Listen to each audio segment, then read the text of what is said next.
Hello, dear Starshines. Welcome, welcome, welcome to another edition of the Lunchtime Chats.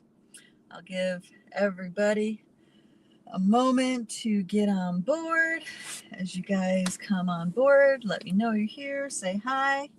For those of you who are new and are listening to this recording, my name is Christina, and I am a consciousness acceleration expert. And we are here to talk about those topics and issues that are significant for us starseeds, wayshowers, and new paradigm visionaries. We have capacities, we have abilities that are not embraced by our larger human family, and therefore we have very unique perspectives to the kinds of things we see going on in this world. And oh my goodness, has it been action-packed so far this year. So I want to talk about these pieces and give, to the best of my ability, a liberated perspective to the chaos, craziness, miraculous, beautiful stuff that's happening right now on this, in this realm, on this timeline. And boy, is this shaping up to be a really, really interesting time. So go ahead, say hi, let me know you're here, and we're going to dive right in. So we're going to be talking about AI. We're going to be talking about the movement into what this new paradigm is really all about, some of the baseline frequencies. A lot of this stuff I've been talking about for years, specifically open source code. I've been talking about open source code for 6 years now, and here it is. We are faced with it, and I'll get deeper into what I mean by that in a little bit later. And then also there's the shock and awe, let's call it, that's happening in our collective field over our new president and the actions that he's taking. So, yep, go ahead, say hi. Let me know you're here, guys. So some of this I really can't talk on YouTube. So I'll, if you're watching on YouTube, make sure you come over into the Rumble side of things. So your streaming, watching will be relatively uninterrupted. When I get deeper into the AI pieces and stuff like that, that will be definitely something that I won't be able to do on YouTube. And I know they were talking about lifting the censorship, but you know, that's only lifting the censorship to the stuff that to them doesn't matter. And really the COVID stuff doesn't matter anymore. And I mean, it's really irrelevant now. A lot of people are still reeling. A lot of people are still preparing. A lot of people are still, you know, fear mongering around it. It's like, no. There's a whole nother level about to unroll, folks, that, you know, doesn't matter. And that's why the censorship doesn't matter, because in that way, around those sorts of things, the new level is those who are revealing very sensitive information too soon, because they need to ease humanity into the direction that they're going, if the vision's been happening. If you've been listening to these talks, especially for the past 6 years, you already know what's coming, because I've been talking about it, and I've been talking about it before other people have been talking about it. And I don't say it in the way of the kind of given narrative.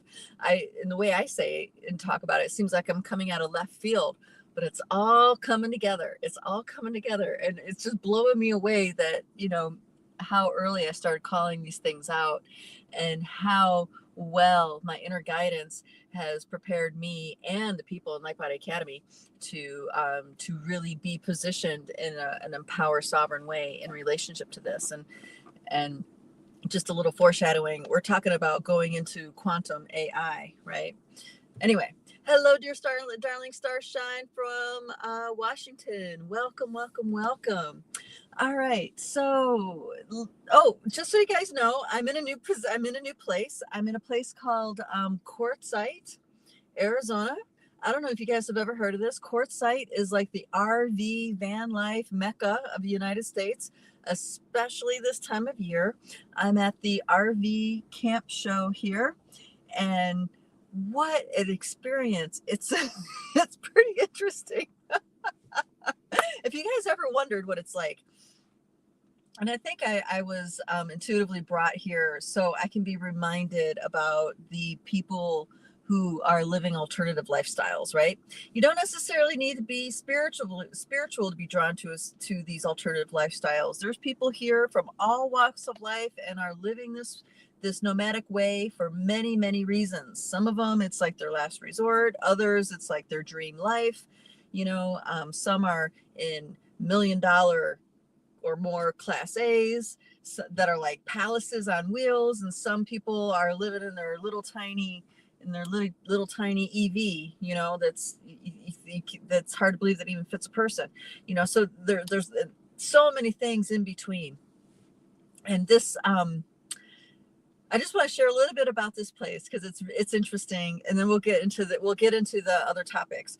If there are things really on your mind that are just like, you really want to get a different perspective or another way of looking at that's been happening over the past several days, just put it in the comments and I'll be sure to get to it, because I do want to get to those things, because it's important that I want to say stay ahead of the curve, so to speak, because they're for many, many reasons. But before I go down that rabbit hole, I want to talk about Quartzsite here. So Quartzsite is a community of people that some people are here all the time. Some people are here seasonally. There's a lot of seasonal snowbirds. And when the season happens where most of the people are here, like right now, it is party central. Not that I'm a party person, but it is like any kind of party you can imagine. There's the dance party, there's the hiking party, there's the pottery party, there's the nude fest, there's the drug fest, there's the band fest, there's there's everything you can imagine. Every little micro tribe of people you can imagine converge here at this place. I'm really, really excited that I've discovered this. It was an impulse to go to experience what was going on. And I'm getting this window into a whole nother level of living. You guys know that I've been living the nomadic lifestyle since 2021. And, there's a lot of different flavors to it. There's a lot of nuances, and there's so many reasons why people do what they do. For me, on a personal spiritual level, it feels like my inner guidance really wanted me to go back and remember what it is to be in a fluid lifestyle, what it is to be fluid, as in I'm not collecting things, I'm not holding on. It's just a matter of just constant movement, which was kind of wearing on me for a little bit. But now, I don't know, with this turning of the age, I'm feeling a bit different about it. And it could be just I'm letting go. I'm letting go more, surrendering into the flow of things. But what I want to talk about here is that I'm at this RV show. I came here the second, third day of the show. I parked, kind of like off a little bit where it was easier to find parking, and I get out of my car and I start walking, and I just go a couple lanes into the parking lot, and there's already booths and people selling stuff and all this stuff. I'm like, okay, this is the RV show. And I must have walked through aisles and aisles for over an hour, and there was everything under the sun you can imagine, right? Everything under the sun. There's crystal huts, there's food huts, there's sculpture huts, there's guns and ammo huts, there's solar panel huts, and then there's another one that sells exclusively whips and chains and fuzzy handcuffs. Just going through this whole thing, and it must, I was walking for an hour before I came across the official entrance to the RV show.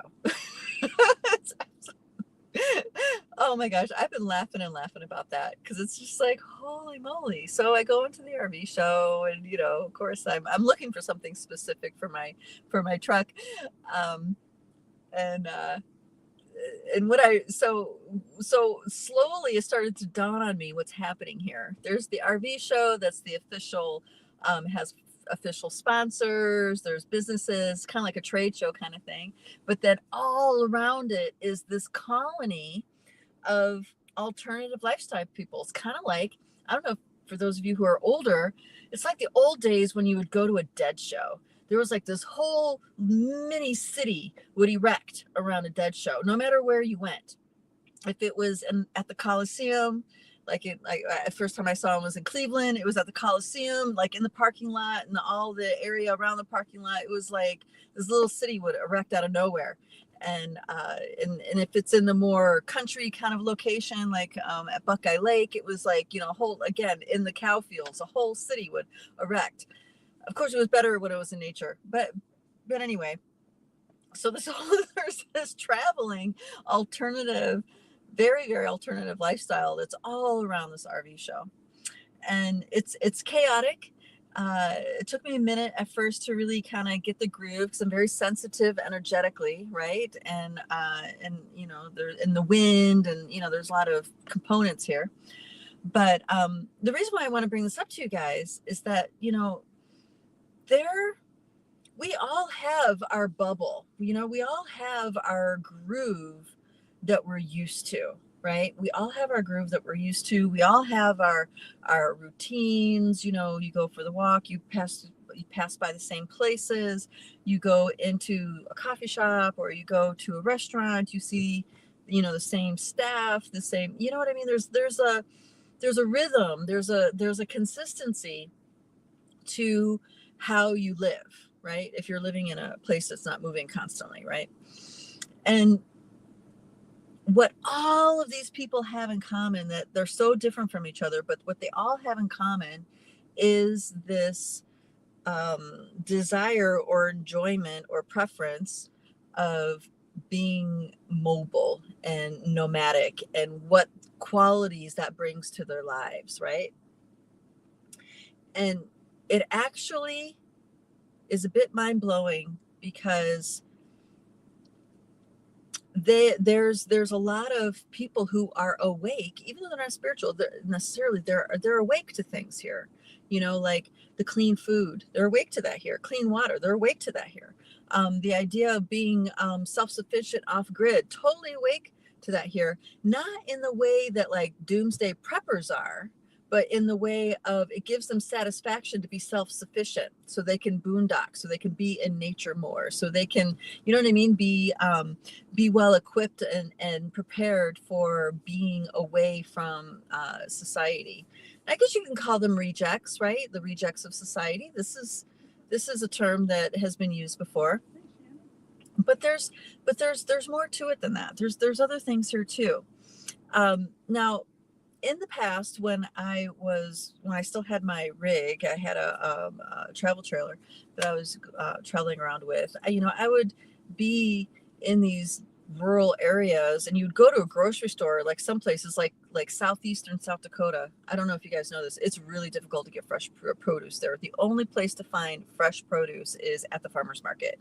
You go to the grocery store, it's like everything is limp and half dead, and good luck finding a fresh jalapeno, right?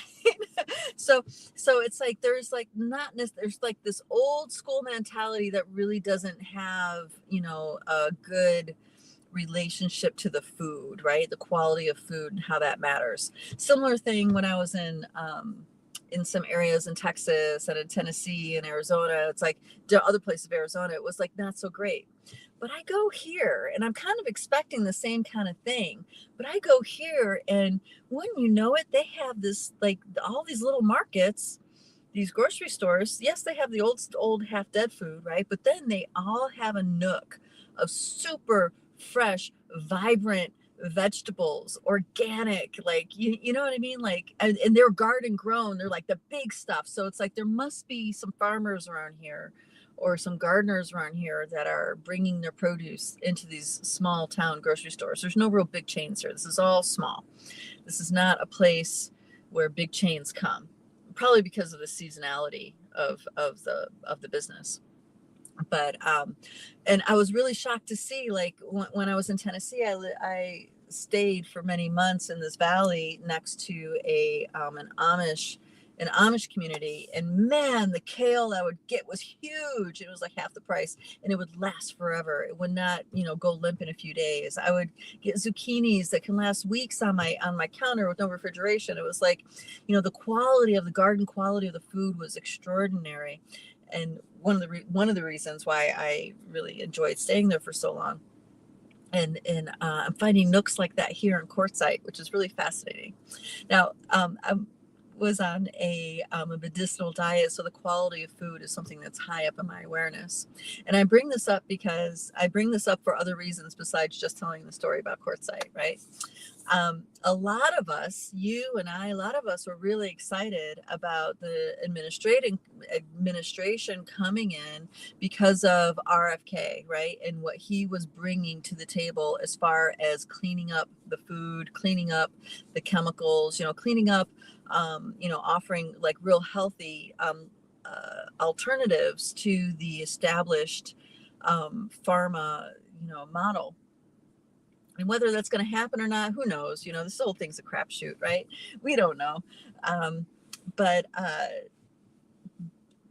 there's how do I say this? I'm going to say it's happening regardless of the federal participation. And it's communities like this that reinforce this to me. It's happening because people want this. You know what I mean? Oh yeah, by the way, and everything does not cost an arm and a leg. Well, Irish butter costs an arm and a leg. It's like $7 for Irish butter. But the produce, like this really beautiful produce that I'm talking about, it's like, Amish garden prices, which is really great. And, the more as we walk into this coming age, this new technical revolution that we're on the precipice of, that Trump is spearheading, the significance of healthy food, the significance of clean water, the significance of these things are going to really come to a head. Because our reality is being created from many realms within the unseen realm. It's not just what we see in the physical. As multidimensionals, we know this. So what we're seeing unfold here in our collective, what we're seeing unfold here in our 3D world, that 4D collective and the 3D world, these are manifestations of stuff that started out here in the quantum, right? Started out here somewhere. So the dawning of this technological age has an origin point in the unseen realm. So you can blame Trump, sure, you can blame these people, but the fact is that if it wasn't them doing it, it would have been another actor, right? It would have been another player. And I am seeing the level of manipulation now and really understanding the wisdom of it and why it's really actually brilliant part of the strategy. Okay, because they can't have people wake up to the reality too soon. It has to be just right in order to keep control of not only the narrative, but keep control of the policies of the technology. Okay, because it's actually in a very, very sensitive space right now, and that's because a lot of people are waking up to the quantum, those aspects, those unseen aspects, and these outer nesting dolls, and we are exercising our sovereignty. We're exercising our will on these levels.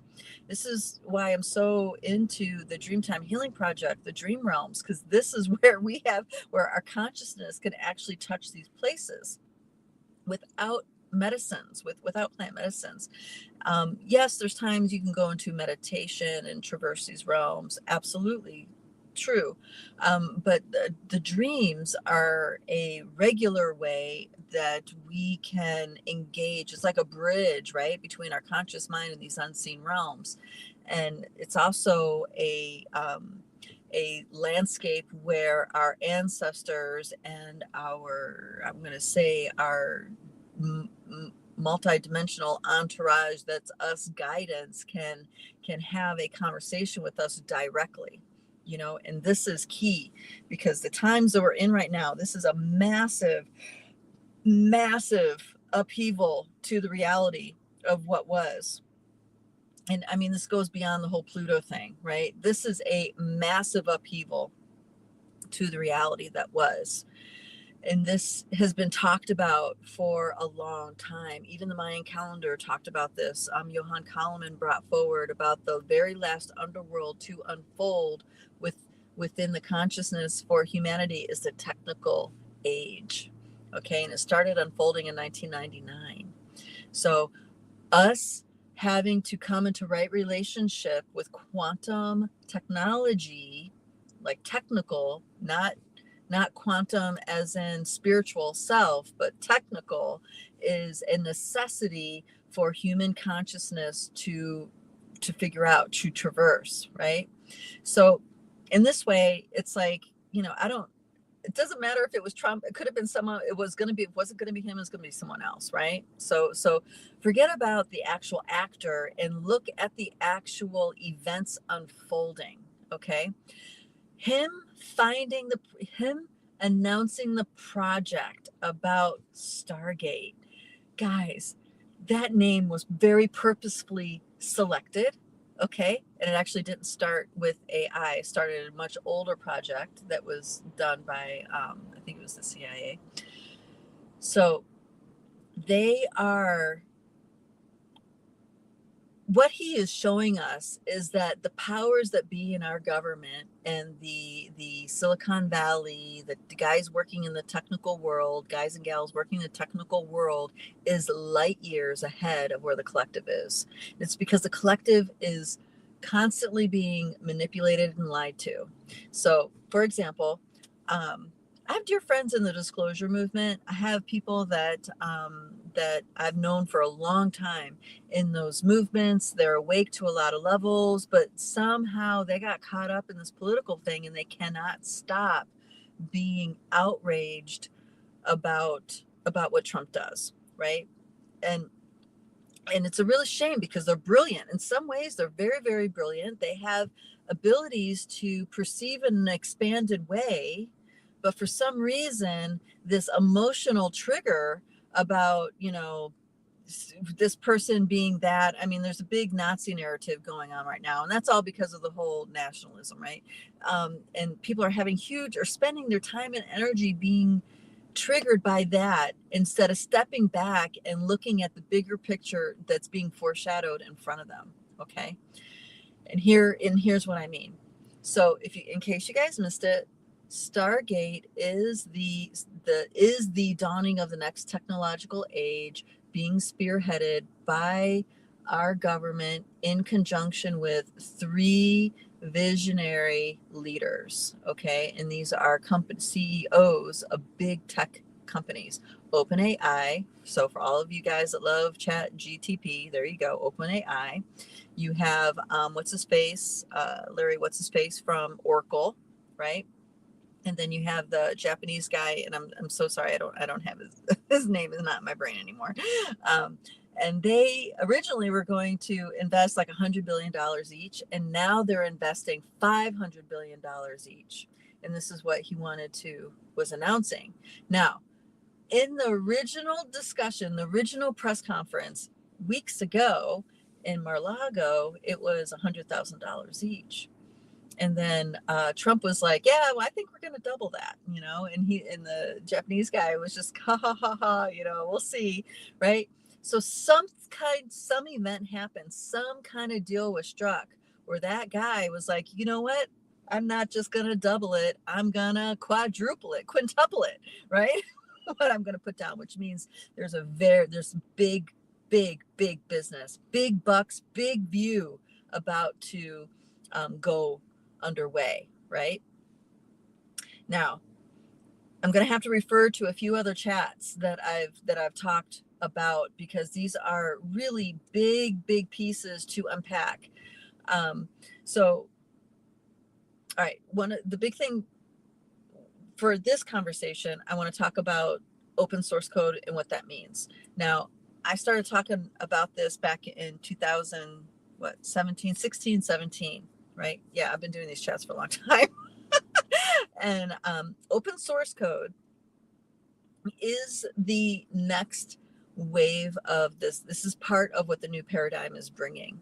But the problem with open source code is that in the old paradigm understanding of things, people have intellectual license, have intellectual copyright. So when you are the first one to copyright an idea, it becomes your idea. No one else can steal it and make money off of it. Okay. Now, the problem with this is that in the quantum, as it works with our consciousness, the reality already exists in the quantum. It's just a matter of aligning your consciousness to be a frequency match to download that idea, to download that whatever, that technology, the idea, whatever. Now, even though you have the idea as a human, it doesn't mean it's going to manifest yet, because now you have to also use your creativity. This is our human divinity right here at work. You have to use our human creativity on how to manifest the idea, how to manifest the vision. Okay. So this is where our human consciousness is the bridge for these quantum levels into this realm. It's our capacity to use our creativity and our know-how and will to create our ideas in 3D. Okay.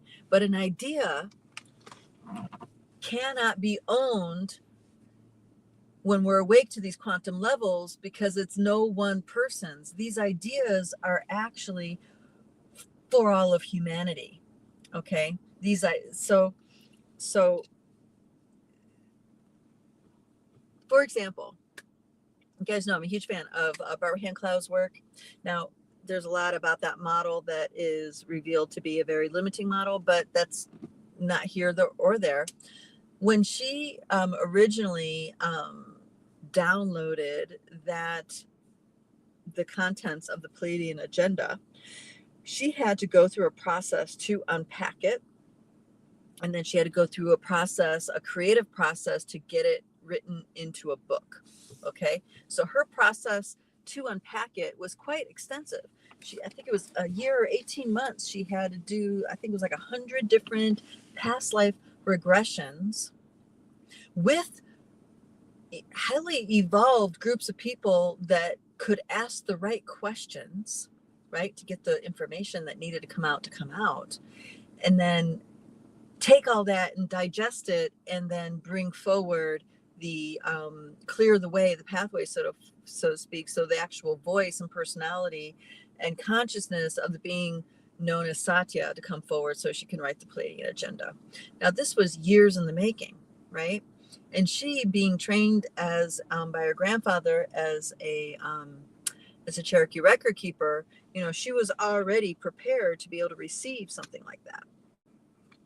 So in her day job, her and her husband were a publisher for Barron Company, editors and publishers in Barron Company. So what she commented about is that, okay, she went through all this, unpacked all the information, channeled the book, was able to channel it, get it written down, and then publish the book. Within a few weeks of her completing the original manuscript of Pleiadian Agenda, she said that there was, I think it was 3 or 5, I can't remember which number it was. There was 3 or 5 other manuscripts submitted to Barron Company that was the exact same material. Okay. Now you can imagine her going through her unpacking process, very personal, very, very, you really needed to be committed and use your will and your all the things, all the resources at your disposal to unpack all that, process it all, get it written down, get it into a manuscript and published.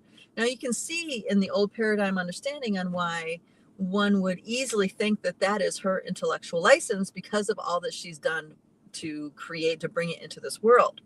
But then those other manuscripts done by other people, completely disconnected from each other, being submitted, that is the same work. How does that happen? Right? This is the level that I'm talking about. Ideas, knowledge, technological awareness gets downloaded and then we use our human capacity to create it and make it into 3D form.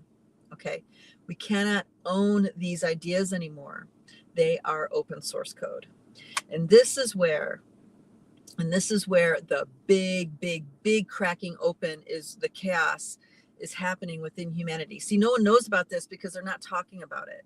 When Trump talked about, wanting to take over Greenland and mine in Canada, it's like people were like, oh, he's a Nazi, he wants to take over the world. It's like, no, he is talking about securing the resources for a huge freaking business that no one understands. Nobody outside of the industry really understands. Okay. But what's going on here, what OpenAI is doing, it is forcing us to find right relationship to open source code. Okay. So another thing that's happening in the technological world, I don't know if you guys know about this, anybody who's online that's researching or paying attention, you know about this, is that, when you go into your search engine, there's an AI browser now. So when you search, say, I don't know, you want to look up something like something about astrology, there's an AI analyzer that gives you a little synopsis of the answer to your astrological problem or your astrological inquiry. Now, in the old days, before AI was part of your browser, it would give you a list of websites, and then you'd go to those websites and read their blog and get their information.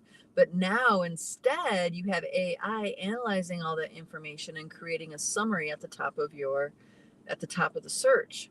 So that means all those people that would normally be clicking on the websites and clicking on the blogs are not doing that anymore. They're reading the synopsis instead, done by the AI. Okay. Now, some could say that that is a copyright infringement. And there are people who do say that is a copyright infringement. And that is that whole controversy around that whistleblower that was murdered. Let me see, I want to say his name because I have a feeling that the whole thing's going to get covered up. So I want to make sure to honor this man for having the courage to whistleblow. Sakur Balaji. So he was working with OpenAI, specifically with ChatGPT, working with their language modeling. And he realized, none of the data productions passed any of the copyright tests. So everything that you put online, guys, everything you put online, this video, the content, the ideas of this video, right?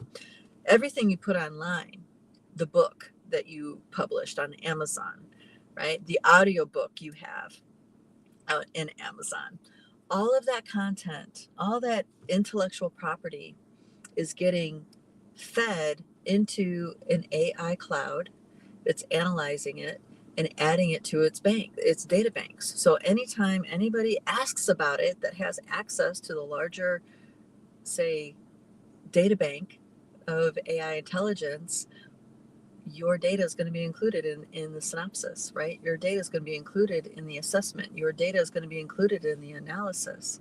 Okay, so we are looking at what it looks, the dawning of what open source code is coming to.